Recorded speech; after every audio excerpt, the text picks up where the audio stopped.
ಮತ್ತೆ ರೇಡ್ ಮಾಡಿದ್ದಾರೆ ಬಳ್ಳಾರಿ ರಾಯಚೂರಲ್ಲಿ. ಯಾವುದು? ವಾಲ್ಮೀಕಿ ಕೇಸ್. ಒಂದು ಕಡೆ ಚಾರ್ಜ್ ಶೀಟ್ ಫೈಲ್ ಆಗಿದೆ, ಅದು ಇಡಿ ಅದನ್ನು ಕಂಟಿನ್ಯೂ. ಅಲ್ಲಲ್ಲ, ಈಗ ಏನಾಗಿದೆ, ಚಾರ್ಜ್ ಶೀಟು ಒಂದು ರೀತಿಯಲ್ಲಿ ಪ್ರಿಲಿಮಿನರಿಯಾಗಿ ಮಾಡ್ತೇವೆ. 90 ಡೇಸ್ ಒಳಗಡೆ ಚಾರ್ಜ್ ಶೀಟ್ ಹಾಕಬೇಕು ಅಂತ ಕಾನೂನೇನಿದೆ, ಅದನ್ನು ನೋಡಿಕೊಂಡು ಏನೆಲ್ಲ ಎವಿಡೆನ್ಸು ಅಷ್ಟುವರೆಗೆ ನಾವು ಕಲೆಕ್ಟ್ ಮಾಡಿರ್ತೀವಿ, ಆ ಆಧಾರದ ಮೇಲೆ ಚಾರ್ಜ್ ಶೀಟ್ ಹಾಕ್ತೀವಿ.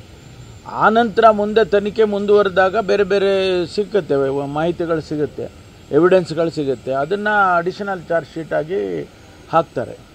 ನಾಳೆ 29 CM ಅವ್ರ ವಿಚಾರಣೆ ಹೈಕೋರ್ಟಲ್ಲಿ ಮತ್ತೆ ಏನು ನಿರೀಕ್ಷೆ ಇದೆ ಸರ್?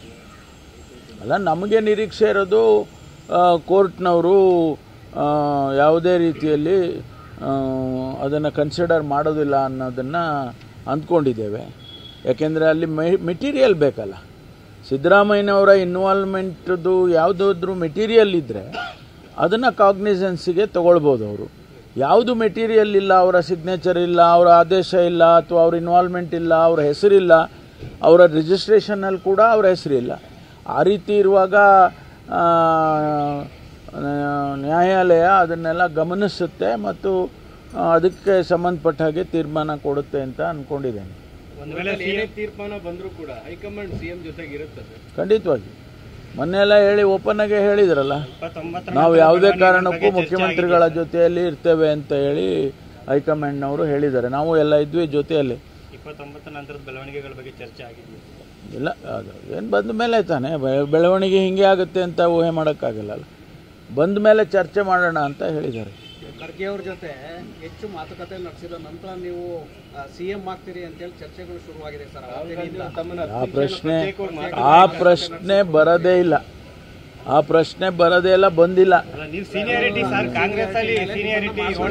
ಇರ್ಬೋದು, ಆ ಪ್ರಶ್ನೆ ಬರೋದೇ ಇಲ್ಲ. ಅದಕ್ಕೆ ನಾನು ಯಾವುದು ಉತ್ತರನೂ ಕೊಡಲ್ಲ. ಅಲ್ಲಲ್ಲ, ಮಾತಾಡಿದ್ರು. ರಾಹುಲ್ ಗಾಂಧಿ ನನ್ನ ಜೊತೆ ಪ್ರತ್ಯೇಕವಾಗಿ ಮಾತಾಡಿದರು, ಅದು ನಿಜ, ನೀವೆಲ್ಲ ನೋಡಿದ್ರಿ. ಆದರೆ ಇದನ್ನು ಏನು ಮಾತಾಡಿದ್ರು ಅನ್ನೋದನ್ನು ನೀವು ಏನೇನೋ ಹೇಳ್ಬಿಟ್ರೆ. ಇಲ್ಲ ಇಲ್ಲ ಇಲ್ಲ, ಆ ಥರ ಇಲ್ಲ. ನಾನು ಒಬ್ಬ ಕಾಂಗ್ರೆಸ್ಸಿನ ಡಿಸಿಪ್ಲಿನ್ಡ್ ಸೋಲ್ಜರ್ ಇದ್ದಾಗೆ ನಾನು ಪಕ್ಷದಲ್ಲಿ ಯಾವುದೇ ಕೆಲಸ ಕಾರ್ಯಗಳನ್ನು ನನಗೆ ಕೊಟ್ಟಂಥ ಸಂದರ್ಭದಲ್ಲಿ ಭಾಳ ಪ್ರಾಮಾಣಿಕವಾಗಿ ಮಾಡಿದ್ದೇನೆ. ಅವರು ಏನು ಹೇಳಬೇಕು, ನನಗೆ ಪಕ್ಷದ ವಿಚಾರದಲ್ಲಿ ನನಗೆ ಮಾತನಾಡಿದ್ದಾರೆ. ಅದು ಬಿಟ್ಟು ಬೇರೆ ಏನು ನಾವು ಯಾವುದನ್ನು ಮಾತಾಡಿಲ್ಲ.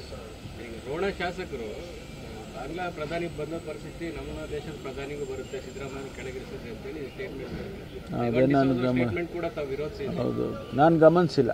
ನಾನು ಅದನ್ನು ಅದೇನಂತ ನೋಡ್ತೀನಿ. ಯಾಕೆಂದರೆ ನಾನು ಐವಾನ್ರಿಗೂ ಕೂಡ ಹೇಳಿದೆ, ಈ ರೀತಿಯೆಲ್ಲ ಪರ್ಸನಲಾಗೂ ಹೇಳಿದ್ದೇನೆ ಮತ್ತು ಮಾಧ್ಯಮದಲ್ಲೂ ಕೂಡ ನಾನು ಶೇರ್ ಮಾಡಿದ್ದೆ ನನ್ನ ವ್ಯೂಸ್ ಏನು ಅಂತೇಳಿ. ಇವರು ಪಾಟೀಲ್ರು ಏನು ಹೇಳಿದ್ದಾರೆ ನೋಡ್ತೀನಿ, ಗಮನಿಸ್ತೀನಿ. Thank you.